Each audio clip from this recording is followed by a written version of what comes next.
दर्शकबिन्दहरू यति बेला हामीसँग कुराकानी गर्नको लागि राजनैतिक विश्लेषक अनिल योगीजी हुनुहुन्छ। आज हामी विशेष गरी पछिल्लो समय एमसीसी जसरी उत्कर्षमा पुगेको छ एमसीसीकै विषयलाई लिएर चाहिँ सत्ता गठबन्धनभित्रको पनि जुन किसिमको मतभेद देखिएको छ, प्रतिपक्षले एक किसिमको बार्गेनिङ गरिरहेको पछिल्लो अवस्था छ। यो बिचमा संसद बैठक डाकिएको थियो, त्यो संसद बैठक पनि स्थगित भएर फागुन 2 गतेलाई चाहिँ संसद बैठक बोलाइएको अवस्था छ। अब यो फेब्रुअरी महिनाभित्र जसरी पनि एमसीसी पास गर्नको लागि चाहिँ अमेरिकाले जुन किसिमको दबाब दिइरहेको छ र पछिल्लो समय हेर्ने हो भने एमसीसी कार्यालयबाट चाहिँ यदि यो एमसीसी पास नगर्ने हो भने चाहिँ अमेरिकी सहयोग सहायताहरू रोकिदिने किसिमको लबिङ भइरहँदाखेरि अब नेपालको राजनीति कतातर्फ अगाडि जान्छ त? एमसीसीले नेपालको राजनीतिलाई कतातर्फ लाँदैछ, यो देशलाई कतातर्फ लाँदैछ त? यो विषयमा कुराकानी गर्नेछौँ, अरू समसामयिक विषयवस्तु पनि जोड्नेछौँ। स्वागत छ यहाँलाई सर। धन्यवाद। एमसीसीको विषय जसरी अगाडि बढिरहेको छ, यो पछिल्ला गतिविधिहरूलाई कसरी हेर्नु भएको छ? विशेष गरी यो फेब्रुअरी महिना फागुन 16 गतेसम्मको एक किसिमको अल्टिमेटम दिइरहेको अवस्थामा देउबा यसलाई जसरी पनि अगाडि बढाउन चाहँदाखेरि गठबन्धनभित्रै पनि एक किसिमको मतभेदको बिचमा प्रतिपक्षले जसरी बार्गेनिङ गरिरहेको छ, सर्वसाधारणहरूले जुन किसिमको विरोध गरिरहेका छन्, विगत लामो समयदेखि त्यो विरोधले गर्दाखेरि पनि एक किसिमको दबाब स्वरूप चाहिँ यो धकेलिँदै गएको अवस्थामा चाहिँ अब कसरी अगाडि बढ्ने देखिन्छ, कसरी अगाडि बढ्छ यो विषय? होइन, यो चाहिँ यति जटिल विषय बनाए अमेरिकन त्यो एमसीसीवालाहरू र हाम्रा यी देशद्रोही दलालहरू भन्छु म यिनीहरूलाई। नेपालका पार्टीका अधिकांश नेताहरू, सबैलाई होइन, धेरैजसो विदेशीका दलालहरू छन् र यी देशद्रोही नै हुन्। एउटा कम्पनी अमेरिकन सरकारको रक्षा मन्त्रालय अन्तर्गत काम गर्ने एउटा कम्पनीसँग समय माग्छ यो देशको प्रधानमन्त्रीले, चिठी लेख्छ, याचना मात्रै लेख्छ। एउटा कुरा।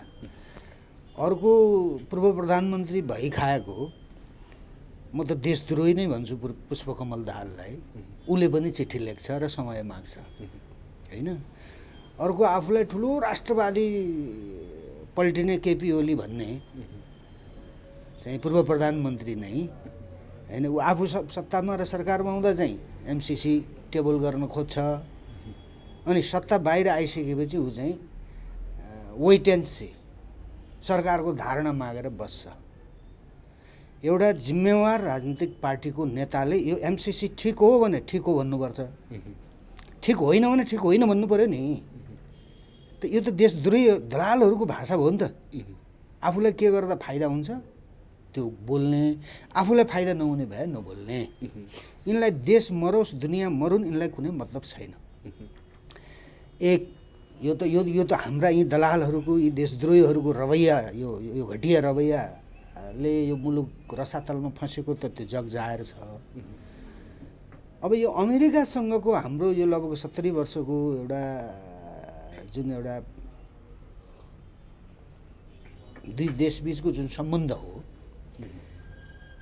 अब यो सम्बन्धलाई हामी जस्तो एउटा स्वतन्त्र राष्ट्रका नागरिक, स्वतन्त्र राष्ट्र, यो कसैका राष्ट्रका विरुद्ध यो राष्ट्रबाट केही गर्न सक्ने हाम्रो हैसियत पनि छैन, हाम्रो त्यो उद्देश्य पनि हुँदैन, कहिले पनि भएन। न पुर्खाहरूले त्यो काम गरे। यहाँ कोही आइलाग्यो भने चाहिँ जाइ लाग्या हो, चाहे त्यो नालापानीको युद्धमा अङ्ग्रेजसँग भन्नुहोस्, चाहे त्यो चिनसँगको भोटको युद्धमा भन्नुहोस्, नभए कसैसँग पनि नेपालीहरू जाइ लागेको छैन, कसैको भूगोल अतिक्रमण गर्न चाहेको छैन, कसैको देश लिन चाहेको छैन। बरु हामीले हाम्रो चाहिँ भूखण्ड, हामीसँग जोडिएको देश बरु टुक्रा टुक्रा गरेर विदेशीहरूले तानेर लया छ, होइन? यो हिन्दुस्तानीहरूले चाहिँ अङ्ग्रेज त्यहाँ हुँदाखेरि सुगौली सन्धिका नाममा त्यो दुईजना चाहिँ फटा त्यहाँ वार्ता गर्न पठाएका गजराज मिश्र र अर्को एउटा तत्त्वले उहीँ चाहिँ बेइमानी गरे, त्यसलाई चाहिँ सन्धि भनिएको छ, होइन? त्यो सन्धि होइन, त्यो बेइमानी हो। अब त्यहाँ हाम्रो गुमेको जमिन, त्यहाँ भूगोल त्यो कुमाउ गढवालसम्म छ, यतापट्टि दार्जिलिङ त हाम्रो हो है, सिक्किम कुनै समयमा नेपाल हो, होइन? त्यो पनि भारतीयहरूले हडपेर आफ्नो देशभित्र हालेको छ। त्यसो भएको हुनाले यस्तो देश यो कसैसँग पनि हाम्रो केही त्यस्तो पूर्वाग्रह न पुर्खाहरूले राखे न हामीले राखिराखेका छौँ।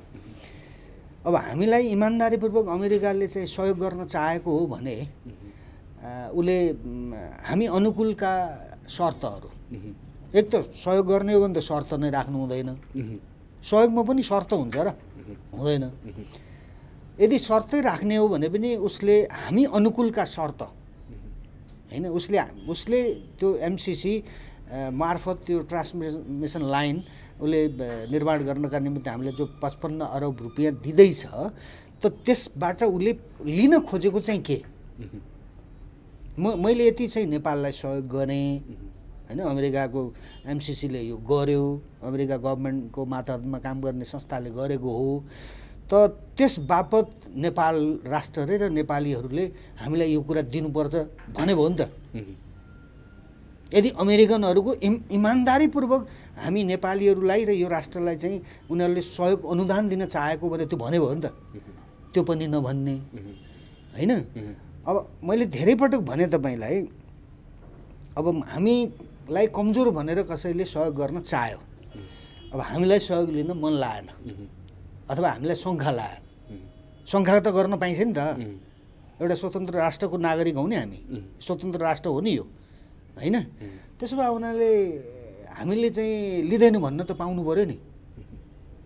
अथवा तिमीहरूले लिँदैनौ भने यो गडबड गरिरहन्छौ, तिमीहरू चाहिँ हल्ला गरिरहन्छौ, तिमीहरूलाई चाहिँ तिमीहरूकै राम्रोका लागि दिउँ भने हो, अब लिन्नौ भन्छ भने लिन्नौ, छोडिदेऊ, हामी अन्त दिन्छौँ भने भयो नि त। उसले त्यो पनि नभन्ने, पटक पटक भनेको छ, पटक होइन, पटक पटक म्याद किन थप्ने भनेको? यत्रो जनताको विरोध भएको छ।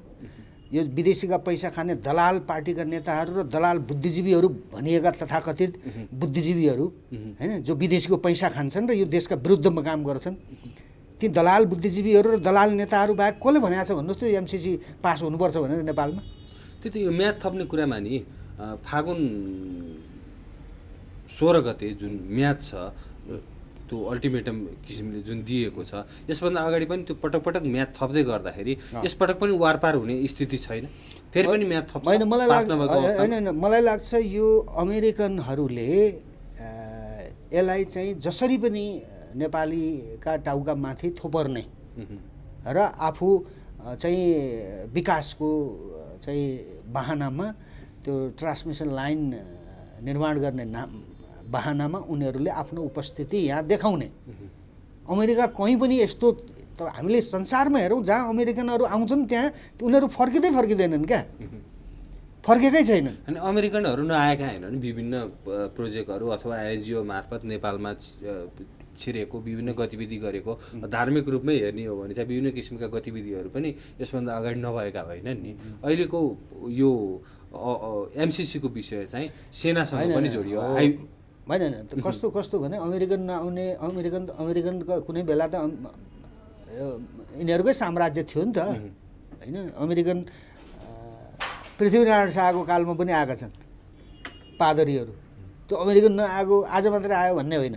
तर अमेरिकनहरू जो प्लानमा आउँछन् नि, विकासको बहाना होइन, मानव अधिकारका कुरा, प्रजातन्त्रका कुरा होइन, के भन्दै आउँछन् नि यिनीहरू। त त्यो प्लानमा उनीहरू आइसकेपछि उनीहरू फिर्ता जान गाह्रो मान्छन्, फिर्ता गर्न गाह्रो हुन्छ उनीहरूलाई। त्यसो भए उनीहरूले एमसिसीमा त उनीहरूले राखेका बुदा जुन छन् त्यो एमसिसीमा, ती बुदाहरू क्रमशः अध्ययन गर्दै जाँदाखेरि यो राष्ट्रको संविधानभन्दा माथि त्यो एमसिसी, अनि बौद्धिक प्रपर्टी उसको, उसले यहाँ उपयोग गरेको जमिन उसको, त्यो एमसिसीसँग सम्बन्धित अमेरिकनहरूले कुनै बदमासी गरे भने नेपालको कानुनले उनीहरूलाई नछुने होइन। यी कुराहरू त अब आम सर्वसाधारणलाई समेत थाहा भइसक्यो, सबैलाई थाहा भइसक्यो, छर्लङ्गै भइसक्यो। त त्यसो भए त्यो कुराहरूलाई चाहिँ संशोधन गरेर हामी अनुकूल गरौँ भने कतिले होइन। त अहिले त पछिल्लो समयमा यस्तो हुन थाल्यो, त्यो जबरजस्ती लैजाऊ कि लैजाऊ भनेको देख्दाखेरि त यहाँ त खतरनाक रणनीति रहेछ अमेरिकनको। कस्तो किसिमको रणनीति छ यतिखेर अमेरिकाको? होइन, हेर्नुहोस् अमेरिकाको रणनीति कस्तो छ भने, जस्तै यही भारतकै नजिक त्यो ओसन भन्ने ठाउँमा एयरक्राफ्ट अमेरिकनहरूका छन् त्यहाँ। उसले दक्षिण एसियालाई उसले चाहिँ परिआएको बेलामा आफ्नो शक्ति प्रदर्शन गर्ने गरिकन त्यहाँ राख्यो। त्यो खाद्य गोदाम होइन नि, त्यो हतियारको गोदाम हो, मिसाइलको गोदाम हो त्यो है।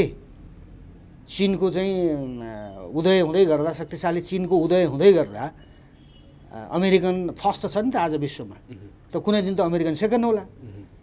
त त्यो यो कहिले पनि आफू नहार्ने पहिलो भइराख्ने जुन मानसिकता छ नि, त्यो तानाशाही मानसिकता हो क्या। त्यो तानाशाहहरूले मात्र आफूलाई सधैँ शक्तिशाली भइराख्न चाहन्छ होइन। दुनियाँलाई शक्तिशाली भएको, अरू बलिया भएको देख्न चाहँदैन कुनै तानाशाहले।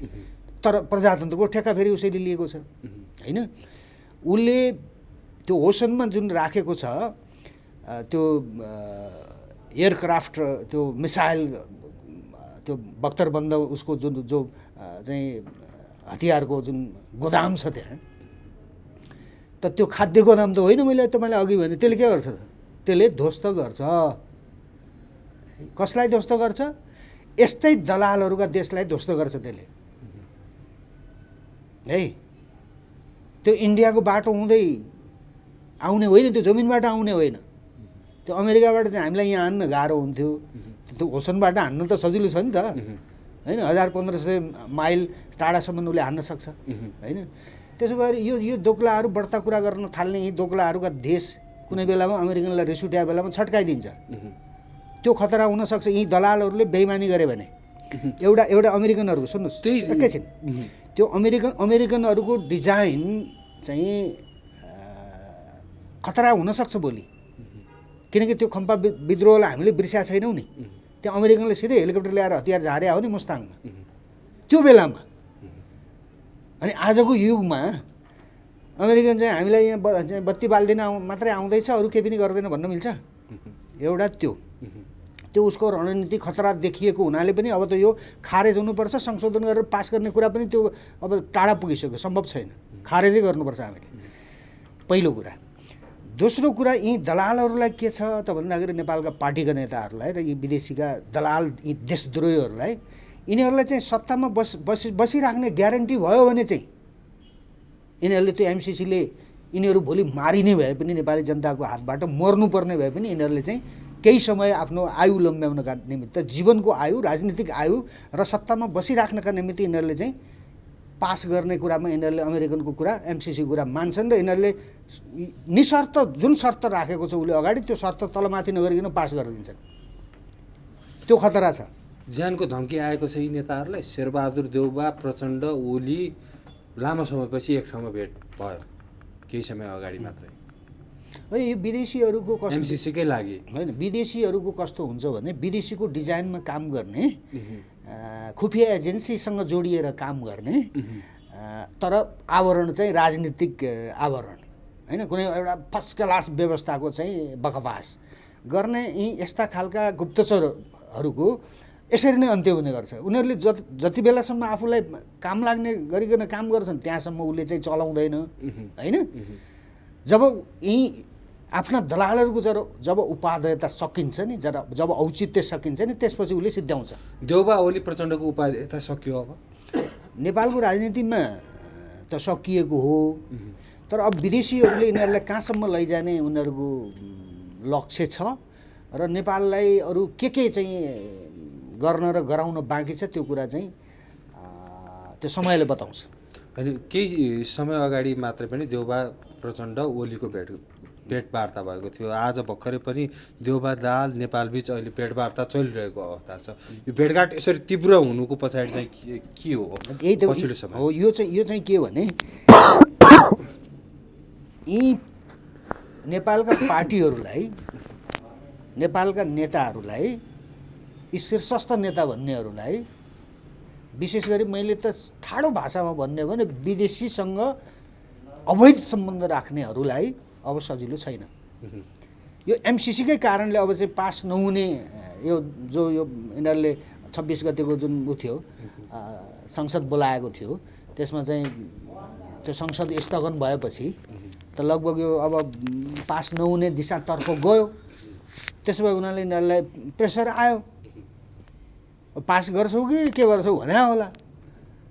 त्यसो भएर अब के बहाना निकालेर के भनेर पास गर्ने भनेर यी तीनटा टाउका एक ठाउँमा बस्या होलान्। अब यिनका तीनटा टाउकाले मात्र काम गर्दैन अब नेपाल। तर मात्र छ तपाईँको एमसिसीको विषयलाई लिएर चाहिँ माधव नेपालको पार्टीले विरोध गर्ने भइसक्यो। माधव नेपालले पनि गरे, माधव नेपालले पनि विरोध गरे नि। त्यही त यो बिचमा चाहिँ अब यहाँ देउबा किसिमको अमेरिकाको चाहना अनुसार अगाडि बढ्न खोजिरहेका छन् र प्रचण्ड माधव चाहिँ चिनिया चाहना अनुसार चाहिँ अगाडि बढ्न खोजिरहेका छन् भनेर बाहिर जुन किसिमको विश्लेषण हुन्छ नि त्यो सत्य हो? ले अब काम गर्दैन, नेपालका नेताहरूको चाहनाले मात्रै अब काम गर्दैन। विदेशीहरूको चाहना अनुसार यिनीहरूले नेपालको राजनीतिक व्यवस्थालाई सञ्चालन गरे, लामो समय देशलाई युद्धमा हाले है, सामाजिक द्वन्द्वमा यिनीहरूले चाहिँ देशलाई चिरकालसम्म फसाइसकेका छन् क्या यिनीहरूले। चाहे तपाईँको त्यो जातीय चाहिँ विवादको कुरा भन्नुहोस्, चाहे धर्मको विषय भन्नुहोस्, चाहे यो राजनीतिक विवाद भन्नुहोस् होइन। तपाईँ माधव नेपालजी एकातिर, प्रचण्डको पार्टी एकातिर, ओलीको पार्टी एकातिर, काङ्ग्रेसको पार्टी एकातिर जाउन् त भोलि त्यहाँ यो राज्यलाई हम्मे राज्यका सुरक्षा अङ्गहरूलाई हम्मे हुन्छ यिनीहरूको लडाइँमा। त्यो चुनावी लडाइँ भने पनि यो चाहिँ यिनीहरूको जुन मतलब सत्ता र शक्तिमा त बसेर खाने कि म बसेर खाने भन्ने जुन लडाइँ छ, यो लडाइँ नै एक प्रकारले त्यो अघोषित गृहयुद्ध हो क्या। अहिले पनि एमसिसीको विषयमा पनि जसरी देउबा अगाडि बढाउन चाहन्छन्, माधव नेपालको पार्टीले आन्दोलनको घोषणा गरिसकेको छ, प्रचण्ड यदि एमसिसी टेबल गर्यो भने गठबन्धनबाट बाहिरिन्छौँ भनिसकेको अवस्थामा चाहिँ अब यो सरकार गठबन्धन टिक्ने अवस्था त रहेन नि? होइन, यो गठबन्धन टिकेर पनि यो कुनै राष्ट्रलाई फाइदा हुने कुरा होइन, यो भत्किएर पनि केही हुनेवाला छैन। त्यसो भएर हामीले त मैले त व्यक्तिगत रूपमा के भन्ने गरेको छु भने यी विदेशीको डिजाइनमा यो देशलाई कमजोर बनाउने काम गर्ने तत्त्वहरू हुन्, विदेशीका दलालहरू हुन्। त्यो त नेकेड देखिएको छ नि त, नाङ्गो रूपमा देखिएको छ नि त। चाहे त्यो महाकाली सन्धि गर्दाखेरि ओलीको र चाहिँ देउवाको चाहिँ अग्र भागमा रहेर उनीहरूले खेलेको भूमिकाको कुरा भन्नुहोस्, चाहे यो प्रचण्ड भन्नेले चाहिँ दिल्लीमा चाहिँ मुकाम खडा गरेर तथाकथित जनयुद्धको हाकेको कुरा भन्नुहोस्, यी तमाम यिनले गरेका अपराध र राष्ट्रघात, भ्रष्टाचार, देशद्रोहले त यी विदेशीका दलाल हुन् र यी देशद्रोही हुन् भन्ने कुरा त पुष्टि भयो त। त्यो भन्न नसक्नेले भन्दैनन्। अब हामीलाई के मतलब हो र यी दलालहरूलाई दलाल भन्नलाई त मलाई के आइतबार छ? किनकि दलाल हुन्, यी देशद्रोही हुन्, यो राष्ट्र कमजोर भएको हुनाले, यो राष्ट्रका स्थायी संरचनाहरू कमजोर भएको हुनाले, हिजोका शासकहरूले राजा महाराजाहरूले पनि गतिलो ढङ्गले बुझि नदिएको हुनाले होइन, र हाम्रो सेना चाहिँ बलियो नभएको हुनाले विदेशका दलालहरूको हातमा गएको हो नि त व्यवस्था। नाङ्गा बालुवाटारमा आएर रको चाहिँ प्रमुखले प्रधानमन्त्री हटाइदिएको छ, तर अर्को बनेको चाहिँ रको डिजाइनमा बनेको अर्को प्रधानमन्त्रीले हाम्रो सेनाले बोकेर हिँडिदिन्छ। यो त मरेको दिन हो नि त। त्यसो भएर यी देशद्रोही हुन् भन्ने कुरा चाहिँ आम नेपालीले बुझिसकेका छ है, राष्ट्रका सुरक्षा अङ्गका ती सकल दर्जाका मान्छेहरूले पनि बुझिसकेका छन् है, स्वाधीन बुद्धिजीवीहरूले पनि बुझिसकेका छन्। तर यो नेतृत्वदायी भूमिका जसले लिएका छन् उनीहरूको देशभक्ति मरेको छ, या त उनीहरूले चाहिँ विदेशीबाट हामीलाई मार्छ भनेर डराएका छन् यिनीहरू। त्यही भएर देशभक्तिको लडाइँ चाहिँ घनीभूत ढङ्गले अगाडि बढ्नेवाला छ।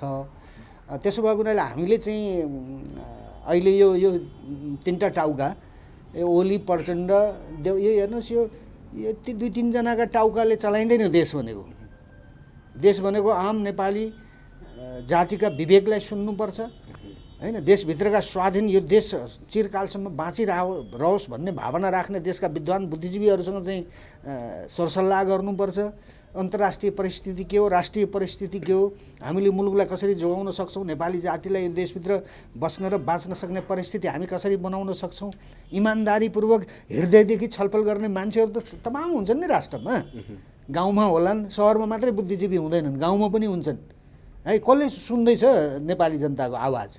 व्यवस्था चाहिँ लोकतन्त्र हो भन्ने, प्रजातन्त्र हो भन्ने, जनताद्वारा चाहिँ गरिने शासन व्यवस्था हो भन्ने, अनि दलालहरूले देशद्रोहीहरूले विदेशीका कुरा सुनेर हामीमाथि चाहिँदा नचाहिँदा चाहिँ पटक पटक चाहिँ असमान सन्धि सम्झौताहरू गरेर यो राष्ट्रलाई खतम गर्ने, त्यो अधिकार कसले दियो भन्नुहोस् त? यो शेरबहादुर देउवालाई, यो प्रचण्डलाई, यो ओलीलाई।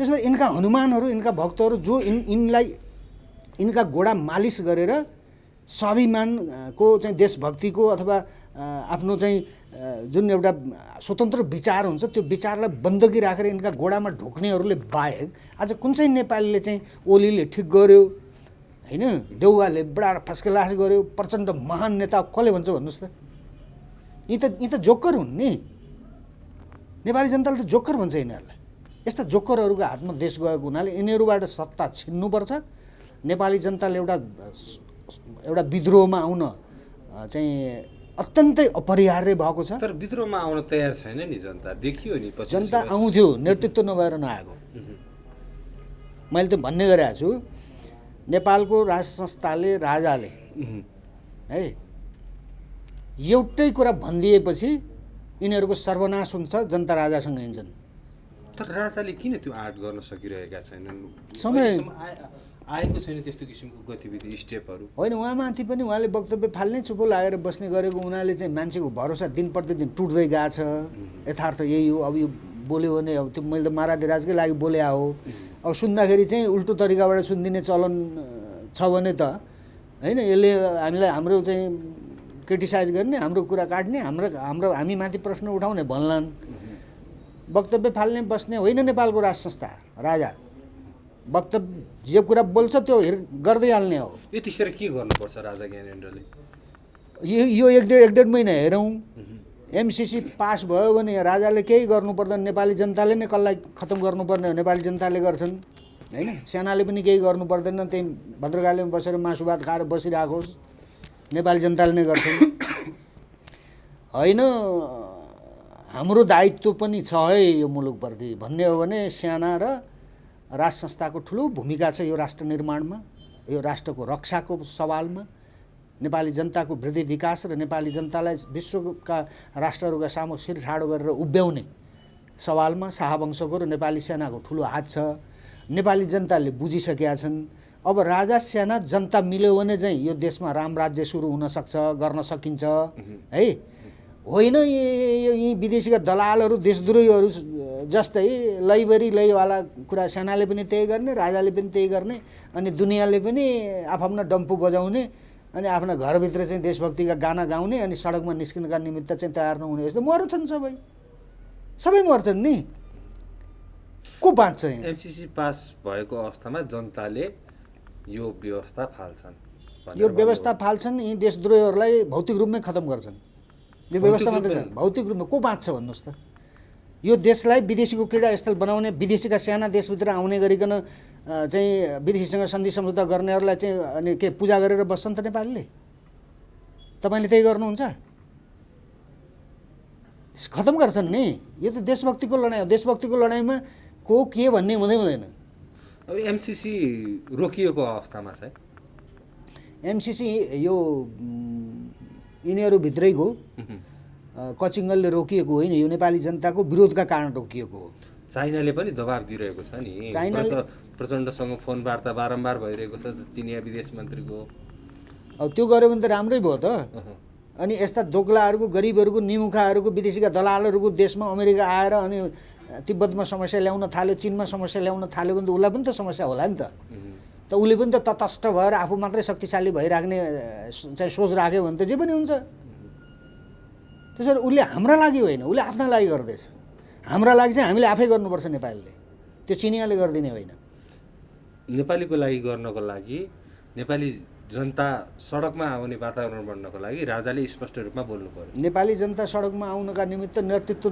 गतिलो नभएर नआएको हो त्यो नेतृत्व राजा ज्ञानेन्द्र बाहेक अरूबाट सम्भव छैन त्यो सम्भवै छैन त्यस्तो अनुहारै को छ भन्नुहोस् त त्यस्तो अनुहार सरी राजाले एउटै कुरा मात्र भन्ने हो भने पुग्छ त्यो के भने यो देश कमजोर बनाउने गरिकन हामीले चाहिँ सत्ता छोडेका होइनौँ हामीले सिरिपेज छोडेका होइनौँ दरबार त्यागेका होइनौँ देश त खतम गर्ने भयो त यिनीहरूले अब त म यसरी सहन्न म भनेर उहाँले भन्दा बित्तिकै नेपाली जनता सडकमा निस्किन्छन् म सहन्न नेपाली जनताले पनि सहन्न नभ मात्र चाहिँ महाराजले भन्ने हो भने त्यसको 24 घण्टाभित्रमा यहाँ चाहिँ राज्य व्यवस्था उलटपुलट हुन्छ र दलालहरू खोरमा जान्छन् त्यो उहाँले भनेपछि मात्रै हुन्छ त्यो हामीले भनेर हुँदैन कोही त्यो अभियन्ताले भनेर हुने कुरा होइन त्यो अभियन्ता अभियान सङ्गठन राजनीतिक दलहरूले चाहिँ आह्वान गरेर त्यो माहौल बनाउनलाई होइन राष्ट्रियताका सन्दर्भमा देशद्रोहीहरूले यो राष्ट्रका विरुद्धमा गरेका